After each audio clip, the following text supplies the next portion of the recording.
இன்னைக்கு என்ன நாள்? உலக புற்றுநோய் தினம். சரியா? நீங்கள் நினைக்கலாம் ஏன் இந்த கேன்சரை பற்றி நம்மகிட்ட வந்து சொல்கிறாங்கன்னு. இன்றைக்கி இருக்கிற மாணவர்கள்ட்ட இருக்கக்கூடிய மிகப்பெரிய கொடிய பழக்கம் சிகரெட்டு பழக்கம். இந்த சிகரெட்டு பிடிச்சாதான் நம்மளை ஹீரோவாக நினைச்சிட்டு இருக்கிறாங்க. இந்த சிகரெட் என்ன பண்ணுமுன்னா நர்வஸை பாதிச்சு நரம்பு மண்டலங்கள் செயலக்க வச்சு நாளடைவில் புற்றுநோய்க்கு கொண்டு வரும். அப்புறம் சொல்லுவாங்க, இந்த கையில் வச்சு உருட்டி சின்ன பேக்கெட்டில் கொடுப்பாங்க, சும்மா வாய்க்குள்ள வைடா அப்படிம்பாங்க. சும்மா வாய்க்குள்ள வைடா, சும்மா கிர்ன்னு இருக்குமா. அப்படி நம்ம ஆசையை தூண்டுவான். முதல்ல ஆசையை தூண்டுவான். அந்த ஆசைக்கு நம்ம அடிக்ட் ஆகக்கூடாது. அந்த ஆசைக்கு அடிக்ட் ஆகிடும் வைங்களேன், நிறைய மாணவர்கள் நம்ம பள்ளியில் இல்லை, நிறைய மாணவர்கள் சில பள்ளியில் ஒரு கட்சி படி வச்சுக்கிடுவான். பார்த்துங்க, கட்சி படி எடுப்பான், எடுத்துட்டு கட்சி பத்தி அப்படியே உண்மையில வச்சுட்டே இருப்பான். அந்த ஸ்டூடெண்டோட கட்சி எடுத்து பாருங்க, நிச்சயமாக அவனுடைய வாய்க்குள்ள கூலிஃப் இருக்கும், அவனுடைய பாக்கெட்டுக்குள்ள கூலிஃப் இருக்கும். இந்த கூலிஃப் நீங்க நினைக்கிற மாதிரி இல்ல. இடம் இருக்குல்ல, இந்த இடத்தை கொஞ்சம் கொஞ்சமா அரிச்சிடும்.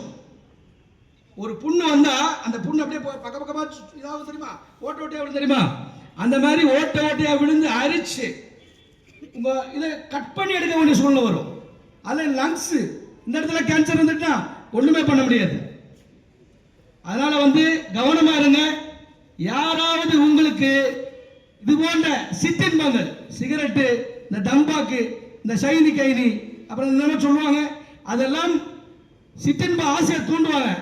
எந்த கொண்டும் அந்த சிற்றின்ப ஆசைக்கு அடிபணியாமல் நமது வீட்டில் நமது பெரியவர்கள், நமது தாய் தப்பன், அதாவது நமது தாத்தா பாட்டி கூட யாராவது சித்தப்பா பெரியப்பா யாராலும் யூஸ் பண்ணியிருந்தால் இன்னிலிருந்து கைவிடுங்க அப்படின்னு சொல்லி நீங்க ஒரு 100 பேர் இன்னும் 100 பேர் ரசிச்சிட்டீங்க வைங்களேன், நல்லபடியா. ஏதோ எத்தனை அட்வர்டைஸ்மெண்ட் கவர்மெண்ட் சொல்லும், அந்த அட்வர்டைஸ்மெண்ட் நம்ம பார்க்க மாட்டோம். எத்தனை செவரட்டி விளம்பரங்கள் இருக்கும், எத்தனை டிவி விளம்பரங்கள் இருக்கும். ஆனால் உங்களை போன்றவர்கள் வெளியே போய் சொன்னா நிச்சயமாக கேட்பாங்க. கூறி எனக்கு இந்த வாய்ப்பை அளித்த அரசு ஆண்கள் மேல்நிலையத்தில் தலைமை ஆசிரியர் அவர்களுக்கும், பெற்றோர் ஆசிரியர் சங்க தலைவர் ஆனந்த ராமச்சந்திரன் அண்ணன் அவர்களுக்கும், சோயா நிறுவனத்திற்கும் நன்றி கூறிக்கொண்டு, மிகவும் அருமையாக பொறுமை எந்த பள்ளிக்கூடத்தில் சென்றாலும் மாணவர்களுடைய ஒரு சலசலப்பும் சுத்தமாக இருக்கும், கூச்சலா இருக்கும். அப்படி எதுவுமே இல்லாம இந்த வெயில் நேரத்தில் கூட மிகவும் அமைதியாக அமைதி காத்துக் கொண்டிருக்கூடிய என் உடன்பிறவா தம்பிகள் அனைவருக்கும் நன்றி.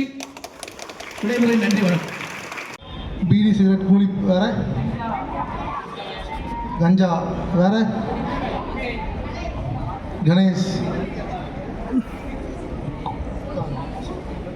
பீடி சிகரெட்டை போன்ற பொருள்லாம் யூஸ் பண்ணால் இதுக்கு கேன்சர் வர வாய்ப்பு இருக்குது.